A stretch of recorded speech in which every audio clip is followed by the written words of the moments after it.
Assalamualaikum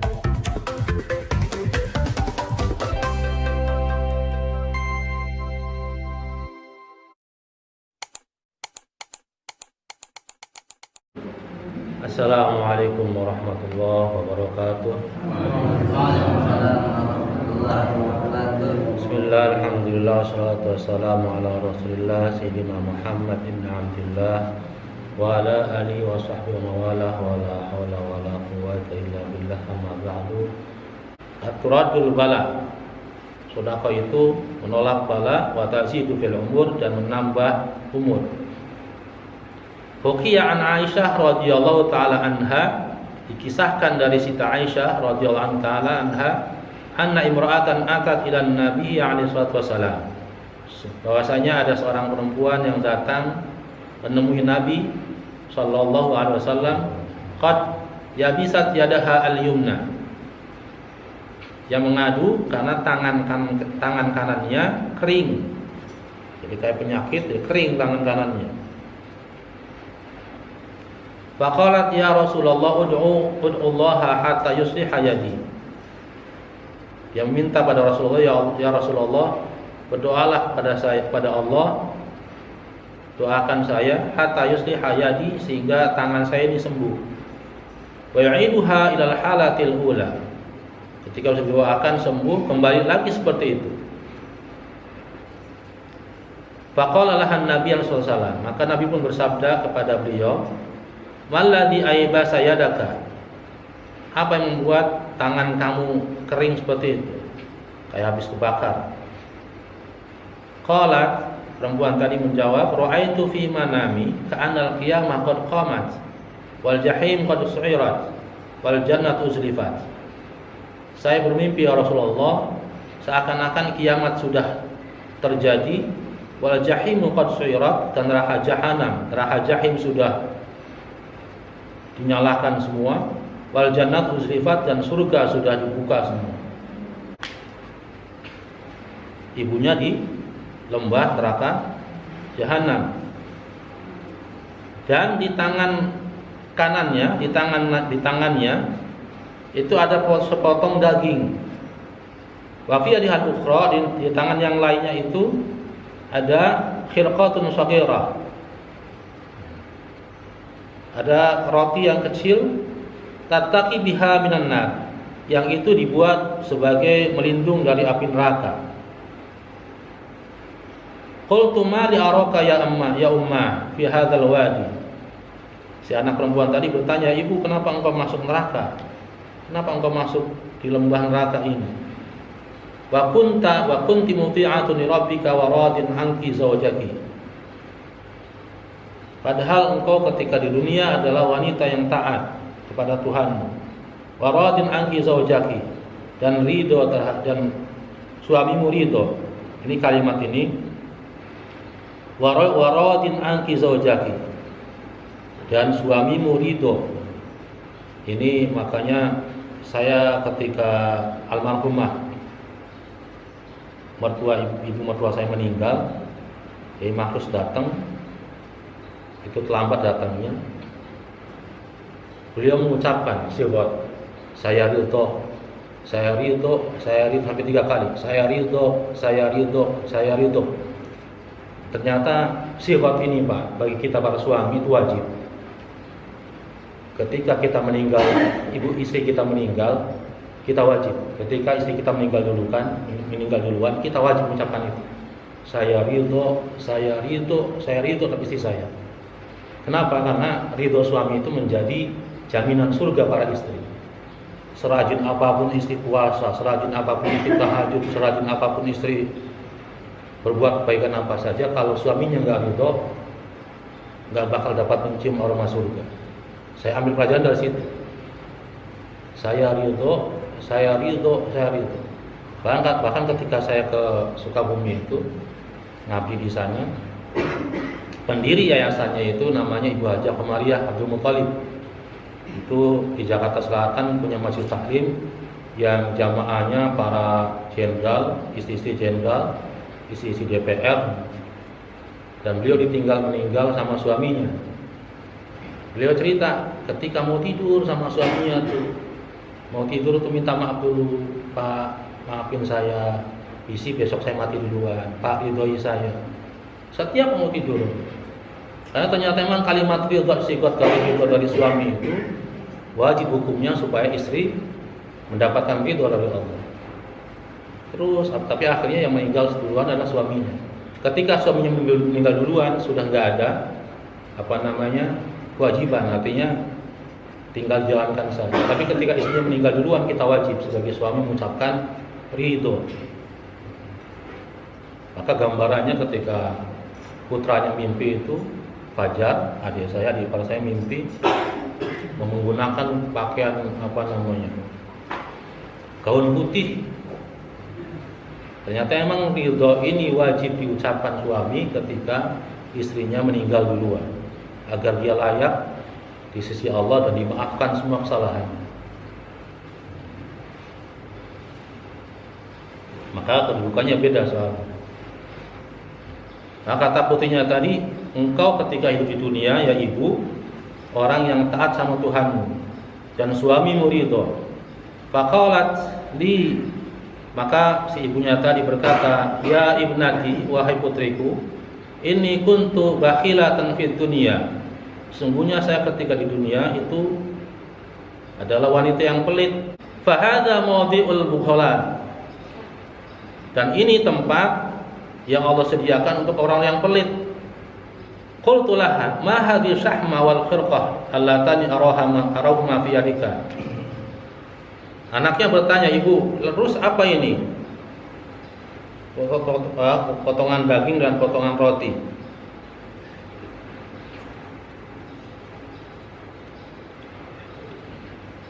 Qalat, ibunya menjawab, hadhi shadaqah. Inilah sedekah saya, allati tasaddaqtu bihi ma fid dunya. Wa ma tasaddaqtu fi jami' umri illa bihadhil khirqa wasyahma. Dan inilah sedekah saya yang saya sedekahkan ketika di dunia. Wa ma tasaddaqtu bihi fi jami' umri illa bihadhil khirqa wasyahma. Dan saya tidak pernah bersedekah apapun ketika dunia kecuali sepotong daging ini dan sepotong roti itu. Fa'atiyat dzalika fa'an ataqibi minan nar. Maka saya memberikan itu dan itu menjadi penghalang saya dari neraka. Jadi walaupun ibunya masuk neraka tapi dijaga oleh dua sedekah tadi. Ya tetap saja namanya dalam neraka panas. Cuman api itu tidak, ya katakanlah jadi kayak kita di depan tumpuk lah.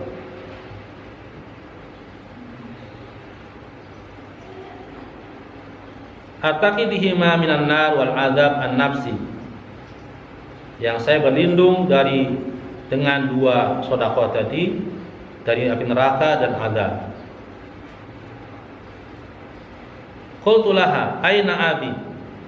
Nah, si anak perempuannya bertanya, aina abi, di mana bapak saya? Qalat huwa kana sakhiyan. Ibunya berkata, dulu bapak kamu adalah orang yang dermawan. Fahuwa fi mawdi'il asqiya fil jannah. Dia tinggal di tempat orang-orang yang dermawan di surga. Faji'tu ilal jannah. Maka saya datang ke surga. Wa idza walidi qa'imun ala syatin haduka ya Rasulullah. Ternyata bapak saya berdiri di samping telagamu ya Rasulullah. Yasqin nasa ya'khudul ka'sa min yadi aliyin wa aliyin min yadi Utsman wa Utsman min yadi Umar wa Umar min yadi Abi Bakr Siddiq wa Abu Bakr minka ya Rasulullah. Ternyata bapak saya berada di sisi telaga Kausar, telaganya Rasulullah, memberi minum orang-orang yang gelasnya diambil dari Sayyidina Ali, Sayyidina Ali dari Sayyidina Utsman, Sayyidina Utsman dari Sayyidina Umar, Sayyidina Umar dari Sayyidina Abu Bakar, dan Sayyidina Abu Bakar dari tangan Rasulullah SAW.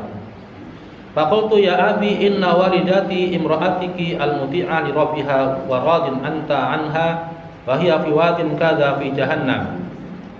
Wahai abah, wahai bapakku, sesungguhnya ibu saya, istrimu yang taat kepada Tuhannya dan engkau ridho, wa hiya fi wadin kada fi jahannam. Beliau berada di neraka Jahannam, di lembah neraka Jahannam. Wa anta tasqin nasa min haudin nabi, dan engkau malah berada di sini memberi minum manusia dari telaganya Rasulullah. Wa hiya atsyanah fa'atiha syurbatan min ma'in, dan ibu saya dalam keadaan kehausan, fa'atiha maka berikanlah syurbatan minuman min ma'in, dari air. Faqala, bapaknya menjawab, ya ibnati anna walidatiki fi mawdhi'il bukhala wal 'ashat wal mudhnibin. Wahai putriku, bahwasanya ibumu berada di tempat orang-orang pelit dan orang-orang yang bermaksiat dan berdosa. Wa anna Allah ta'ala harama ma'a hadin nabi, dan Allah Subhanahu wa taala mengharamkan air telaga Nabi alal bukhala'i wal 'ashat wal mudhnibin, mengharamkan air telaga Nabi untuk orang-orang pelit, orang-orang maksiat dan berdosa. Qalat fa'akhadhathu minhu ka'san bikafin min ma'in la lishudli ashwaha. Maka saya dalam mimpi tersebut bergegas mengambil segelas atau menjadikan telapak tangan saya untuk mengambil air untuk meminumkan pada ibu saya. Falamma syuribat, maka ketika ibu saya minum dari telapak tangan saya itu, sami'tu sawtan yaqulu aybasallahu ta'ala yadaka. Saya mendengar suara berkata, aybasallahu ta'ala yadaka, Allah mengeringkan tanganmu. Ji'ti saqaitil 'asiyatil bakhilah min hadin nabi. Engkau datang memberikan minum orang yang bermaksiat dan pelit dari telaga Nabi. Fantabahtu fa idza yadi yabisat. Maka saya bangun, fa idza yadi yabisat. Ternyata tiba-tiba tangan saya kanan kering. Faqala Nabi sallallahu alaihi wasallam, maka Nabi bersabda, idrib,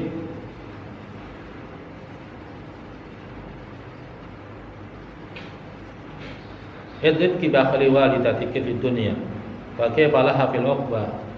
Tsumma qat Aisyah radhiyallahu anha anna Nabi sallallahu alaihi wasallam qad wada'a asahu ala yadaha fa qala ilahi bi ru'ya allati hakat anha an tusliha yadaha fa sarahat yadaha ala makanin fa sarat kama kana. Idrib ka bukhli walidika fid dunya fa kayfa fil uqbah.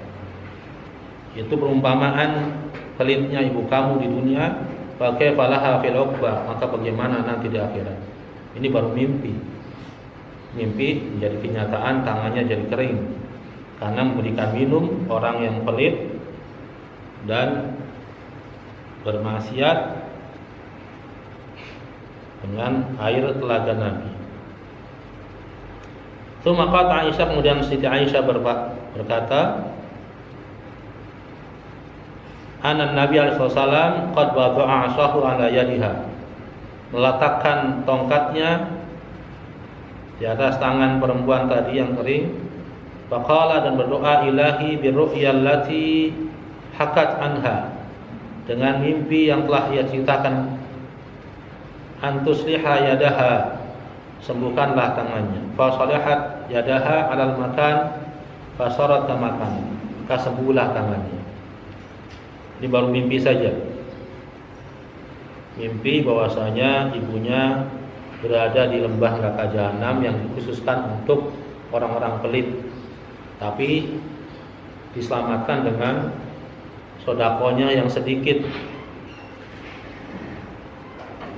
Al-hadis al-thani asyara, hadis yang ke-12, an Ikrimah radhiyallahu ta'ala anhu, dari Ikrimah, qala sa'ala Ibnu Abbas,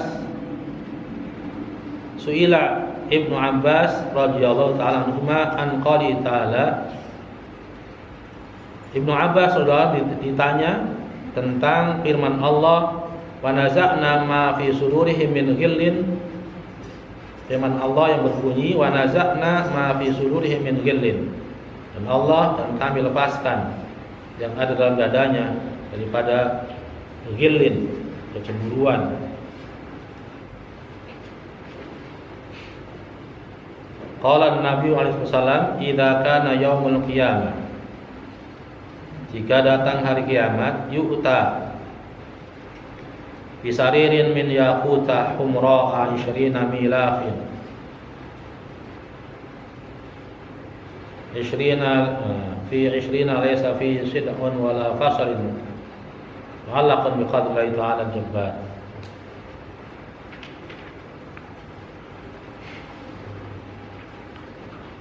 Di hadis yang ke-11 tersebut adalah menerangkan tentang keutamaan sedekah, yang diantaranya adalah ada perkataan sedekah yang ketika kita sedekahkan ada 5 perkataan.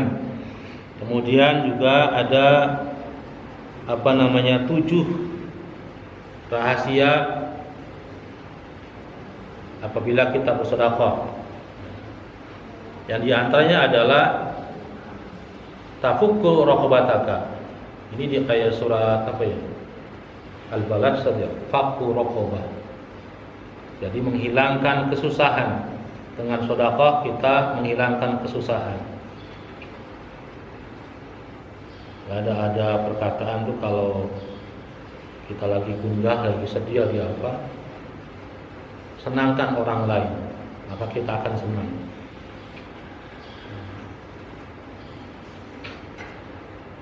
Yaitu menghilangkan kesusahan. Yang kedua adalah ini berdasarkan hadis Nabi, inna shadaqatu la tadfa'u sab'ina baban minal bala. Ada lagi la tadfa'una sab'una nau'an minal bala. Bahwasanya sedekah mencegah 70 macam musibah, 70 macam bala. Banyak sekali berarti.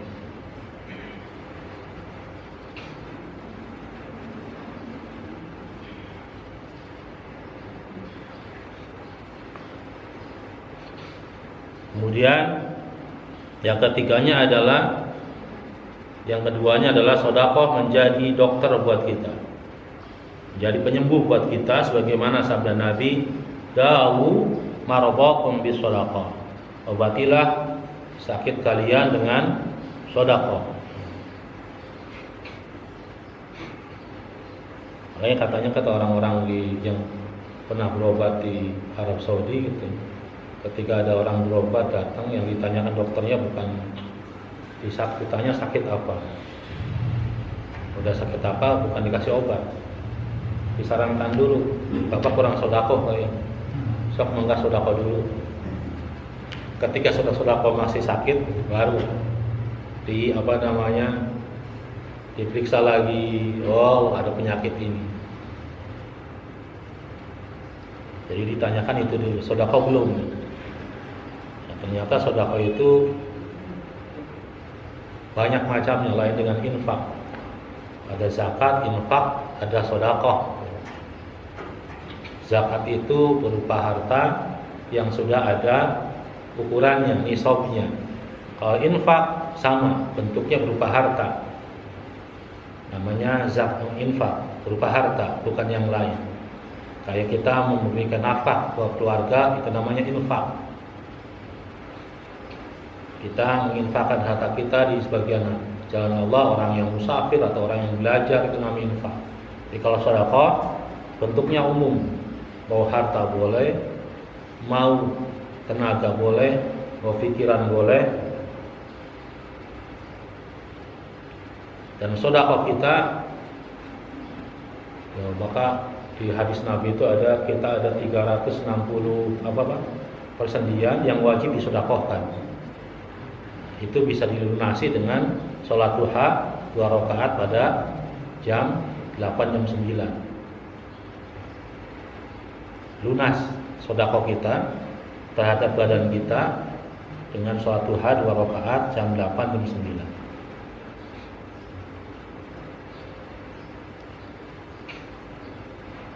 Di sini dawu maradakum bis sedekah. Obati sakit kalian dengan sedekah. Yang ketiga, syarat harisika. Ya tadi, kisah yang tadi adalah sedekah menjadi penjaga. Jika nanti yaumul kiamah sedekah kita atau di padang di alam barzakh, sedekah kita menjadi penjaga kita.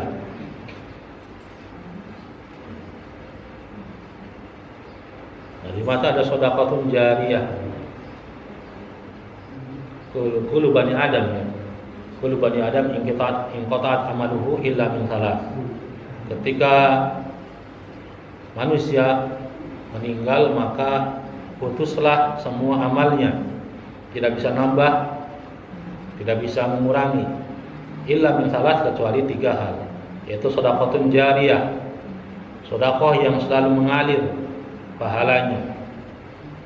Bagaimana sedekah yang mengalir pahalanya? Di antaranya adalah sakyul ma, memberi air minum supaya terus mengalir. Bagaimana? Ya, tadi bangun sumur dan sumurnya itu digunakan oleh masyarakat, maka pahalanya itu mengalir terus ketika kita sudah meninggal. Kemudian apalagi sedekah yang selalu bisa mengalir pahalanya? Bangun madrasah. Bangun madrasah, ketika madrasah itu banyak orang yang belajar, digunakan terus, itu sedekah jariyah. Bahkan nanam pohon aja merupakan sedekah.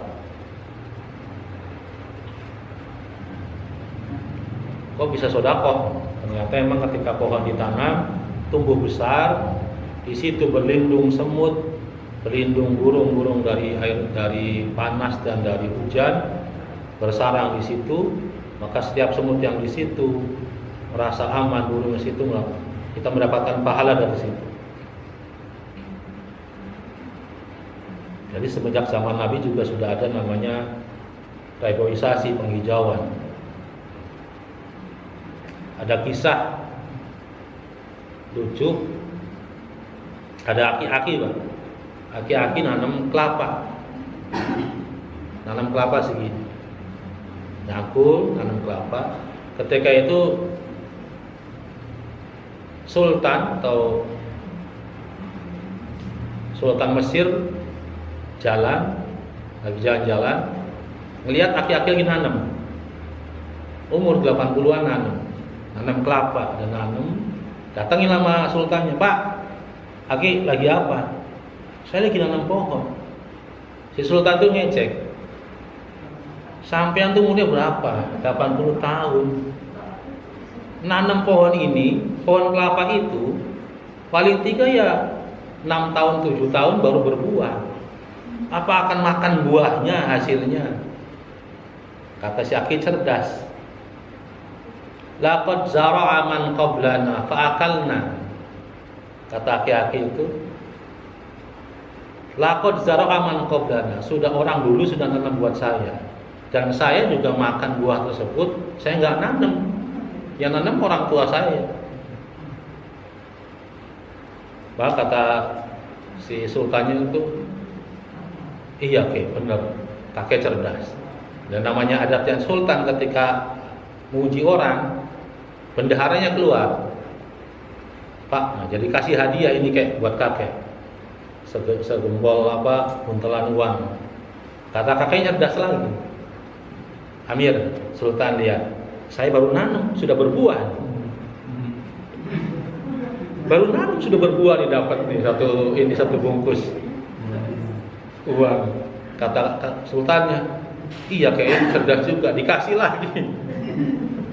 Kata si sultannya, "Waduh, ini kalau lama di sini habis saya uangnya."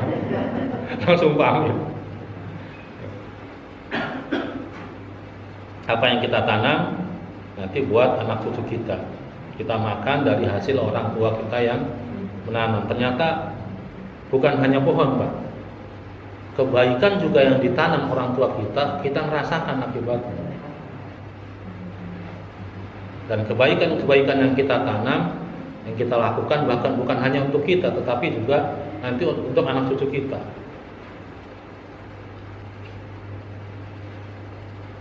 Maka sedekahun jariyah, sedekah yang selalu mengalir pahalanya. Kemudian ilmu yuntafa'u bihi, ilmu yang bermanfaat. Waladun shalihun yad'ulah, terakhir adalah anak yang soleh, yad'ulahu, yang selalu mendoakan orang tuanya. Maka kata Habib Umar bin Hafid, kita termasuk anak-anak yang durhaka jika sehari tidak beristighfar untuk orang tua kita. Setiap sholat minimal 3 kali. Bahkan dianjurkan ketika al-adzan, waktu adzan bainal adzan wal iqamah, kita baca istighfar itu. Rabbi firli wa liwalidayya warhamhuma kama rabbayani shaghira 3 kali. Kemudian habis sholat 3 kali lagi. Berarti 6 dikali 5. 30 kali kita istighfar sama untuk orang tua kita. Kalau kurang dari situ, kita termasuk orang durhaka, bukan waladun soleh. Kemudian yang keempat, tudfi'u ghadabar Rabb, dengan sedekah memadamkan kemurkaan Allah. Yang kelima, ulfatun lil ikhwan, lemah lembut terhadap saudara. Dengan sedekah, karena kata Nabi, sedekah itu adalah hadiah. Saya kira cukup ya. Wallahu a'lam bishawab. Kita akhiri dengan doa majlis. Subhanakallahumma wa bihamdika asyhadu an la ilaha illa anta astaghfiruka wa atubu ilaik. Assalamualaikum warahmatullahi wabarakatuh.